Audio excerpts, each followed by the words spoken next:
Hi, girls.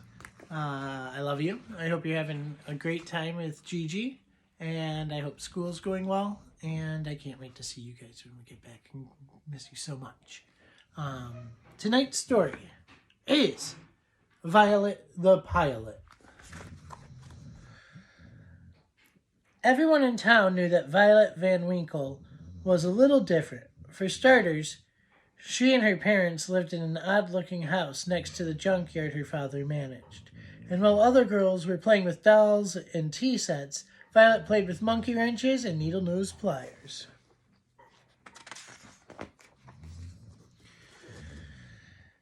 Violet was a mechanical genius. By the time she was 2, she could fix almost any broken appliance in the house. By 4, she could take apart the grandfather clock and completely reassemble it. Since she didn't have any friends aside from her dog, Orville, she would spend hours tinkering with things from the yard. Violet's parents were very proud of her, although they weren't too happy about the time she put a lawnmower engine on her cousin's tricycle. Phew!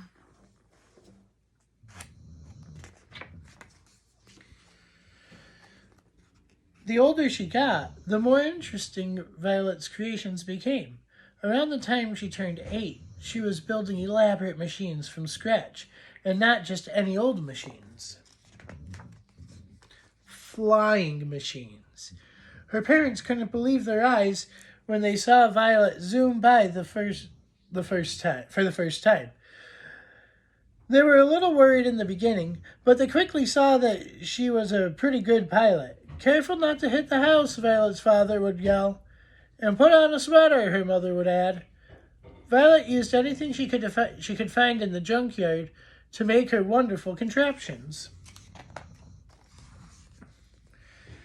There was a tub bubbler, and the bicycopter, and the rocket can.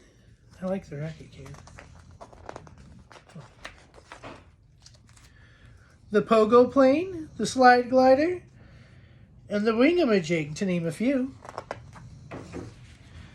Violet's engineering was sound. The only real hazards were tall trees, piles of junk in the yard, and bugs in her teeth.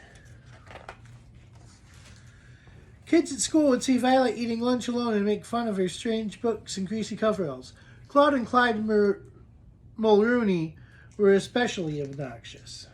They look obnoxious. Then one day, Violet noticed a poster in the drugstore window. "Air Show, October 20th, it read. That's only 2 weeks away, Violet thought.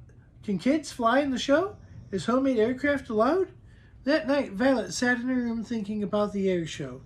She knew it would be a good feeling if one of her planes won a prize. And maybe then the kids at school would be nice to her. Violet pictured exactly where she would hang her blue ribbon. It would be right there, right over her bookshelf. She and Orville spent the next few days combing the junkyard for just the right materials. When they had collected a giant pile of stuff, the building began. One day, the Mulrooney twins happened to pass by. "Look, it's that girl from school," one of them said. "What are you doing, weirdo?" "I'm building an airplane," she told them. The twins exploded in laughter, then mumbled something mean as they walked away. Orville barked at the boys, but Violet just went back to her project. "Take it easy, buddy," she said. "We're too busy to worry about them."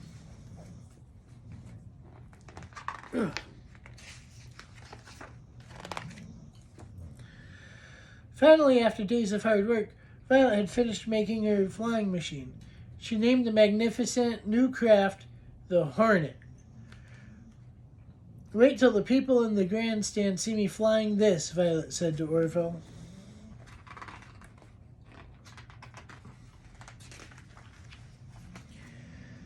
The test flight was a success.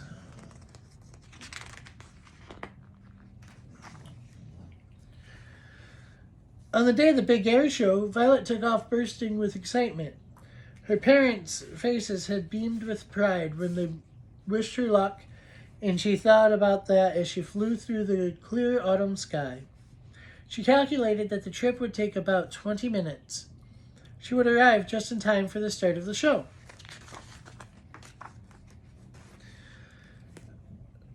Suddenly, something caught Violet's eye. In the river below, a group of people were waving frantically.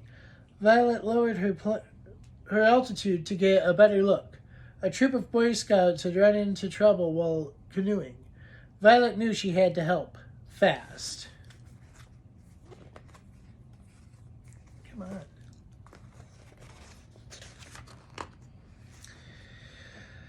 It wasn't easy rescuing all the boys, but Violet piloted the Hornet with careful precision. Saving the Scoutmaster from going over the falls was particularly dangerous.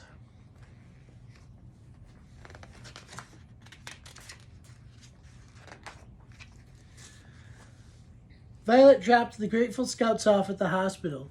Then she checked her watch. 3:30, she said to Orville sadly. We've missed the air show. She turned her plane toward home and sighed. It was a miserable feeling. That evening, Violet had no appetite for dinner. She just went upstairs and sat on her bed.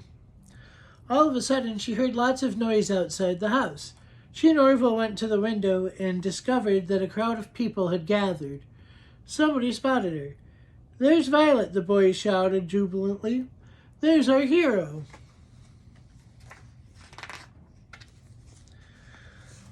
The Van Winkles stopped outside, squinting from all the flash bulbs that were popping. The press, the mayor, and the fire and police chiefs, even kids and teachers from school, had all learned of the rescue that day and had come to praise her. Young lady, please accept this Medal of Valor as a token of our gratitude and esteem, said the mayor, and he gave Orville a new collar with a license that read K9 Hero.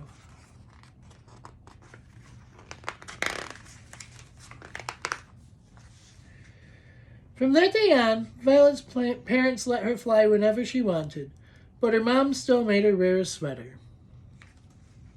The end. Good night. I love you.